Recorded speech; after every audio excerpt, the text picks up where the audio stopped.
राज्य में सीएनटी और एसपीटी एक्ट लागू है, फिर भी राजधानी रांची समेत झारखंड की कई जगहों पर भूमाफिया जमीन पर कब्जे कर रहे हैं। कई जगह इस मामले में झड़प भी हो चुकी है, लेकिन जमीन पर कब्जा बदस्तूर जारी है। कैसे, खास रिपोर्ट में देखिए। राजधानी रांची जिस रफ्तार से विकसित हो रहा है, यहाँ जमीन की लूट और अवैध कब्जा का खेल भी उतने ही बड़े पैमाने पर हो रहा है। आदिवासियों की जमीन को संरक्षित करने के लिए सुरक्षा कवच के रूप में यहाँ सीएनटी एसपीटी एक्ट कानून है। बावजूद इसके कानून को ताक में रखकर ये खेल चल रहा है। सीएनटी जमीन पर हो रहे अवैध कब्जा पर अंकुश नहीं लगने से सूबे के वित्त मंत्री रामेश्वर उरांव खुद को दुखी बता रहे हैं और प्रशासनिक पदाधिकारियों पर भरोसा करने की बात कर रहे हैं। सीएनटी एक्ट के रहते हुए भी यहाँ जो जमीन कब्जा अवैध रूप से कर रहा है, कानून के तस्वीर उड़ा रहा है, तो सबसे दुखी तो मैं रहता हूँ। लेकिन हमको अधिकारी पर विश्वास करना है और कानूनन चलना है। रामेश्वर उरांव के इस बयान से आदिवासी समाज में नाराजगी है, जिनका कहना है कानून का पालन करना और करवाना सरकार और प्रशासन की जिम्मेदारी होती है। प्रशासन और भूमाफियाओं की गठजोड़ से ही जमीन की लूट और अवैध कब्जा का खेल प्रदेश में हो रहा है। इस परिस्थिति में प्रशासनिक पदाधिकारी पर भरोसा कैसे किया जा सकता है? इतना ही नहीं, कई कंपनियों द्वारा भी रैयत को विस्थापित किया गया है। लिहाजा सरकार को गंभीरता दिखाते हुए कार्रवाई करना होगा, तभी आदिवासी जमीन बचेगी। देखिए, निश्चित रूप से देश में जो संविधान है या जो कानून है, मान लीजिए सीएनटी एक्ट, एसपीटी एक्ट जो है, हमारे पूर्वजों के बलिदान के बाद ही हमारा जमीन का सुरक्षा कवच मिला है। तो सीएनटी एक्ट का अगर उल्लंघन हो रहा है तो इसको तो अनुपालन कराना, उसको रोकना, आदिवासी जमीन को लूट से रोकना, ये मुख्य रूप से सरकार का काम है। ये लगातार इन मामलों को लेकर मैं राज्य सरकार को भी चिट्ठी लिख रहा हूँ। यहाँ उसे जैसे पूर्व की सरकार का द्वारा लैंड बैंक वगैरह मामला किया गया, आदिवासियों का जमीन का प्रोटेक्शन के लिए कड़ी कानून भी बननी चाहिए। सीएनटी एसपीटी एक्ट के अलावे भी, चूंकि सीएनटी एसपीटी एक्ट रहते हुए जमीन की लूट हुई है, इसको इनकार किया नहीं जा सकता है, धड़ल्लेस लूट हुआ। लेकिन जो लोगों को लूटा है जिनके द्वारा, उनको किसी तरह का वैसे लोगों को कानूनी कार्रवाई नहीं की जाती है, इसलिए कानून बनना चाहिए। जमीन पर हो रहे अवैध कब्जा के खेल से खूनी संघर्ष भी बढ़ रहा है। राजधानी रांची में हर चौथी हत्या की घटना जमीन विवाद को लेकर हो रहा है। इसको लेकर पुलिस मुख्यालय ने भूमाफियाओं पर शिकंजा कसना शुरू कर दिया है। रांची के विभिन्न थाना क्षेत्र के 82 भूमाफियाओं पर सीसीए लगा दिए, लेकिन राज्य सरकार को भी जमीन लूट की रोकथाम के लिए ठोस कदम उठाना होगा। न्यूज़ 11 भारत के लिए रांची से दीपक उरांव की रिपोर्ट। तो आपने ये रिपोर्ट देखी कि आखिर किस तरीके से झारखंड में भूमाफियाओं ने जमीन पर कब्जा कर रखा है। इस पर और भी बातचीत करने के लिए हमारे साथ रांची से संवाददाता अजय लाल जुड़ रहे हैं। अजय, देखिए, सबसे पहले तो हम बात करेंगे जिस तरीके से झारखंड जो है वो सिर्फ जल, जंगल और जमीन के लिए जाना जाता है, और ऐसे में यदि जमीन भी ना बचे तो झारखंड के पास बचेगा क्या?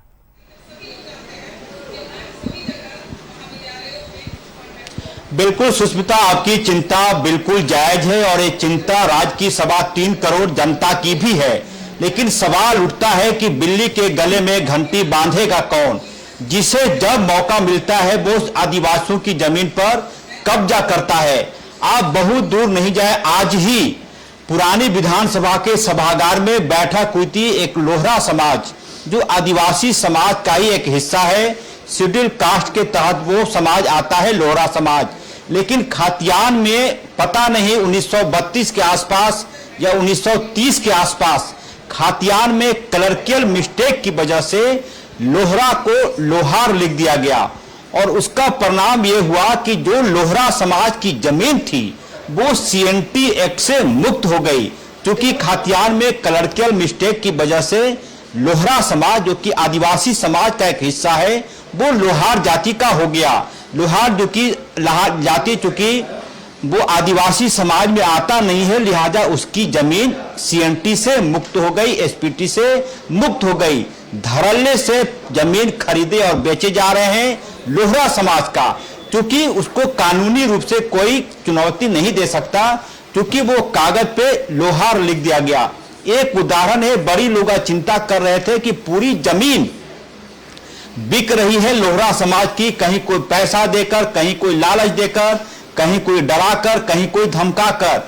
देव कुमार धान, जिनकी आपने रिपोर्ट दिखाई हमारे संवाददाता ने जो बनाई थी, वो भी कह रहे थे कि उन्हें यह लगता है कि लोहरा समाज को लोहार जाति में जानबूझकर तब्दील कर दिया गया, और जब पूरी जमीन बिक जाएगी, जब कुछ नहीं बचेगा, तो फिर से लोहरा समाज को लोहार से हटाकर पुरानी लोहरा में ला दिया जाएगा। ये चिंता बहुत बड़ी बात है, और चिंता को ऐसी बात नहीं है सुष्मिता कि आजकल ये चिंता हो उठी हो और लोगों का दिमाग, लोगों का ध्यान इस तरफ गया हो।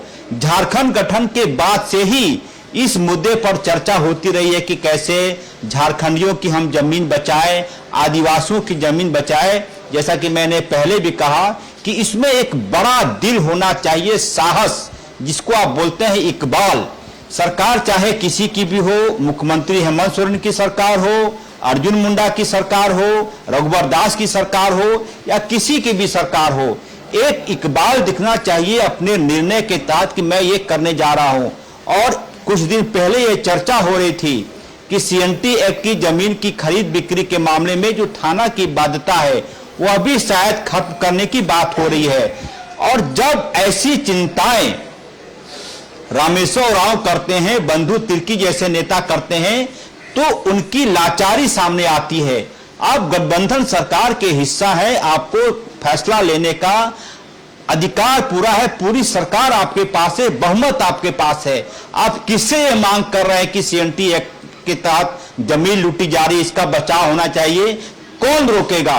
बंधु तिर्की को यह जानकारी होनी चाहिए कि वो अपोजिशन के लीडर नहीं है, वो सत्ताधारी दल कांग्रेस के कार्यकारी अध्यक्ष हैं। रामेश्वर राव को भी ये जानकारी होनी चाहिए कि वो मौजूदा सरकार में एक मंत्री है, ओहदा उनका काफी ऊंचा है। वो चाहते तो कैबिनेट की जब बैठक होती है तो इस मुद्दे को उठाकर कैबिनेट पे प्रस्ताव लाना चाहिए कि क्या कुछ होना चाहिए, क्या नहीं होना चाहिए। देखिए सुष्मिता, होता यह है कि राजनीति में हम उतना ही बोलते हैं जिससे हमें फायदा हो, और उसी हद तक चुप रहते हैं जिससे हमें फायदा हो। और ये जब दोहरी बात चलेगी तो ऐसे ही बातें सामने आती रहेगी। जनता को क्या कुछ अच्छा लगेगा ये बोलना राजनेताओं का धर्म होता है, और जनता को क्या नहीं बोलने से अच्छा लगेगा यह भी राजनेताओं का धर्म है। मुझे लगता है कि बंधु तिर्की हो या रामेश्वर राव जो आज मीडिया रिपोर्ट में बता रहे थे कि सीएनटी एक्ट पर उनकी बड़ी चिंता हो रही है, मुझे लगता है कि ये चिंता मीडिया में ना जाकर वो कैबिनेट की बैठक में मुख्यमंत्री से बात करें और कहें कि ऐसा ऐसा हो रहा है, और बात निकलेगी तो दूर तक जाएगी। जमीन किसने खरीदा, किसने बेचा, किसने खरीदा, किससे बेचवाया गया, पूरी लिस्ट सरकार के पास है। सरकार के पास अधिकार है, ऐसे लोगों पर कार्रवाई कर सकती है। लेकिन जैसे मैंने कहा कि राजनीति की रवायत है, बहुत ज्यादा लोगों को बोलने की इजाजत नहीं होती। सुष्मिता, देखिए आपने कई चीजों को सामने रख दिया है। सबसे पहले तो वित्त मंत्री का बयान, जिस तरीके से उन्होंने कहा कि इन भू माफियाओं से वे दुखी हैं, लेकिन इस दुख का नतीजा क्या होगा? आम जनता को इसका दुख का जो नतीजा है वो भुगतना पड़ेगा। दूसरी ओर अगर बंधु तिर्की की बात कर ले तो उन्होंने कानून बनाने की मांग तो कर ली, लेकिन ये प्रस्ताव आखिरकार रखेगा कौन?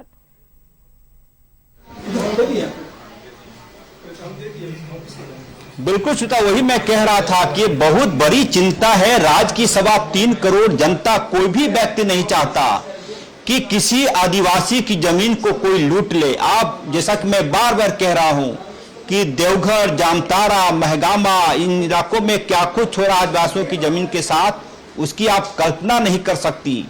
20-20 एकड़ जमीन लोगों के पास है, किसी ने किसी एवज में खरीद कर रख लिया, किसी के पास 30 एकड़ जमीन है, वो राजधानी रांची में रिक्शा चलाता हुआ आपको मिल जाएगा। कई प्रकार के देखिए पक्ष और विपक्ष जब किसी बात का हम तर्क देते हैं, अपने तर्कों से समझाने की कोशिश करते हैं, तो उसके दो पहलू होते हैं सुचिता। या तो आप अपने पक्ष में अपनी बातों को गहराई से रखें या फिर विपक्ष में अपनी बातों को गहराई से रखें।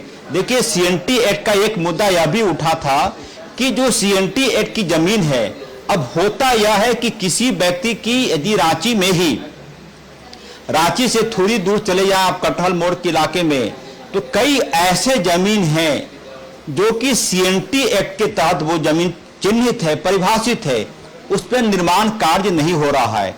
उसके ठीक बगल में कुछ ऐसी जमीनें हैं जो सामान्य जाति की जमीनें हैं, उस पर बड़े बड़े अपार्टमेंट बन गए और जमीन मालिक करोड़पति हो गया। सवाल यह भी उठता है कि यदि सीएनटी एसपीटी एक्ट के तहत हम जमीनों को बचाने की कोशिश कर रहे हैं तो इसका फायदा किसको मिलना चाहिए? बैंक लोन संभवतः नहीं देती सीएनटी एक्ट की जमीन पर। एसपीटी एक्ट की जमीन है तो बैंक वाले उस कागज को अपने यहां बंधक रखकर जो बोला जाता है उस पर लोन भी नहीं देते। तो कई प्रकार की, जब रघुवर दास की सरकार इस राज्य में थी उस वक्त ये चर्चा चली थी कि सीएनटी की जो जमीन है कुछ इस प्रकार से उसको लिबरल किया जाए ताकि इस जमीन के मालिकों को फायदा मिले, उन्हें कम से कम गरीबी में जिंदगी नहीं गुजारना पड़े। कई, जैसा कि मैंने कहा कि 20-20 एकड़ जमीन लोगों के पास है, चूंकि उस पर अब खेती नहीं हो पा रही है तो कई अन्य निर्माण कार्य आप नहीं कर सकते। बैंक लोन संभवतः देता नहीं है, मुझे अधूरी जानकारी है, मैं खुलकर इसलिए नहीं बोल रहा हूं। इसलिए मैं कह रहा कि दो पक्ष है इसमें, या तो सीएनटी एसपीटी की जमीन का जो मालिक है कुछ ऐसा करें हम कि कम से कम उस व्यक्ति को गरीबी रेखा से ऊपर हम उठाएं, उनका अच्छा जीवन हो, या फिर सीएनटी एसपीटी की जमीन को इस प्रकार से हम लिबरल कर दें कि उस पर कोई भी व्यक्ति निर्माण कार्य कर सकता है। उस जमीन की खरीद बिक्री करके आप, ऐसा कैसे संभव है कि किसी आदिवासी समाज का व्यक्ति यदि है, रांची में रह रहा है, लातेहार में रह रहा है, हजारीबाग में रह रहा है, सिमडेगा में रह रहा है, उसके पास 20 एकड़ जमीन है, आप कल्पना कीजिए वो अपने बेटे को पढ़ाने के लिए विदेश भेजना चाहता हो, उसकी जमीन है लेकिन वो जमीन इसलिए नहीं बेच पा रहा है क्योंकि सीएनटी की एक जमीन है और उसी के ठीक बगल में किसी अन्य व्यक्ति की जमीन है, वो समान जमीन है, वो अपने बेटे को पढ़ाने के लिए हो सकता है कि 20 एकड़ में से 5 एकड़ जमीन बेच दें, आराम से खरीदार भी मिल जाएंगे। तो इस चक्कर में होता यह है कि जिनके पास सीएनटी की जमीन है वो किसी लालच में एग्रीमेंट करके, सादे पेपर पर हस्ताक्षर करके औने पौने दाम में जमीन को वो बेच भी दे रहे हैं कि चलिए कुछ नहीं मिल रहा है, कम से कम कुछ तो हासिल हो जा रहा है। तो 2-3 पक्ष हैं, जैसा कि मैंने कहा कि सरकार चाहे किसी की भी हो, बड़ा दिल करके एक सर्वदलीय बैठक बुलाया जाए, तमाम दलों के लोग इसमें हों, साथ ही सामाजिक कार्यकर्ता से जुड़े लोग हों, एनजीओ के लोग हों, सामाजिक संगठन से आदिवासी समाज के लोग हों, और सरकार ये कहे कि हम इन चीजों पर आगे बढ़ने जा रहे हैं, आप अपनी राय बताइए।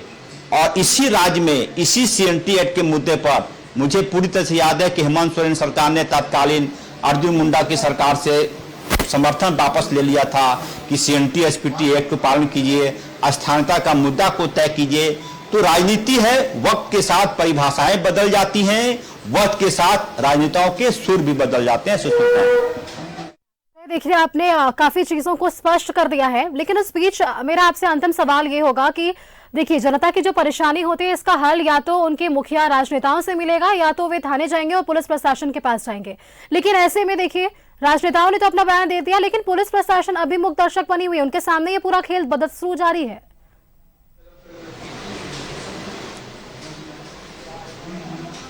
देखिए सुचिता, होता यह है कि हम तमाम चीजों के लिए पुलिस को जिम्मेदार ठहरा देते हैं। पुलिस कितनी मुसीबतों के बीच काम कर रही है। जब आप कार्यालय से बाहर निकलेंगे तो बारिश में यदि आप ट्रैफिक पुलिस को देख लेंगी काम करते हुए तो आपका दिल पसीज जाएगा कि क्या ये वही पुलिस है जिसको हम और आप पूरी तरह से हाईटेक बनाने की कोशिश करते हैं। कई चौराहों पर हमने देखा है, मैं पुलिस की बात कर रहा हूं, कई चौराहों पर हमने देखा है कि बिल्कुल टूटे हुए जो बैनर टांगते हैं हम लोग किसी पॉलिटिकल पार्टी का, उससे घेर घर कर लोगों ने अपने सिर को छुपाने के लिए, यदि बारिश हो रही है तो कहीं उनके रुकने का कोई व्यवस्था नहीं है, बारिश में भीगकर काम करते हैं। उसके साथ ही पुलिस पर वीआईपी मूवमेंट का अलग से असर होता है, प्रेशर होता है कि कोई वीआईपी जा रहा है तो कम से सुरक्षित स्थान पर पहुंचा दें। उसके बाद ये वही राज्य है जहां पर अमूमन आप खबर दिखाती हैं कि पति ने पत्नी को चाकू मार दिया, पत्नी ने पति को चाकू मार दिया। ये वही झारखंड है जहां पर आपने सुना होगा कि हरिया दारू बेचने के लिए आपस में महिलाएं लड़ जाती हैं।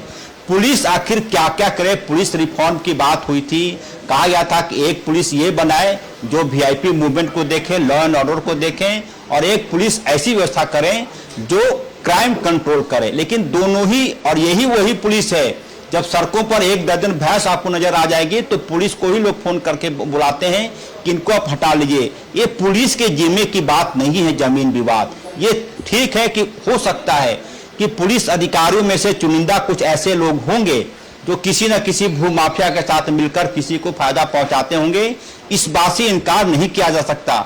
लेकिन ये लैंड रिफॉर्म से जुड़ा मामला है, सीएनटी एसपीटी एक्ट का जुड़ा मामला है। ये पुलिस के बूते की बात नहीं है, ये पॉलिसी मेकिंग डिसीजन राज्य सरकार के स्तर पर बड़े पैमाने पर होने चाहिए, तब जाकर बात बनेगी। बिल्कुल अजय लाल, तमाम जानकारी के लिए आपका बहुत बहुत धन्यवाद हमारे साथ जुड़ने के लिए और तमाम जानकारियां हमारे दर्शकों तक पहुंचाने के लिए। तो देखिए झारखंड में किस तरीके से ये पूरी जमीन की लूट की जो खेल है वो मची हुई है, और ऐसे में वित्त मंत्री ने भी इस जमीन की लूट पर दुख जताया है। वहीं बंधु तिर्की ने भी कानून बनाने की मांग की है, लेकिन इस पर सवाल यह है कि आखिरकार कानून बनाएगा कौन और इस पर संज्ञान लेगा कौन, और कब तक राज्य में आदिवासी जमीन की लूट लगातार जारी रहेगी।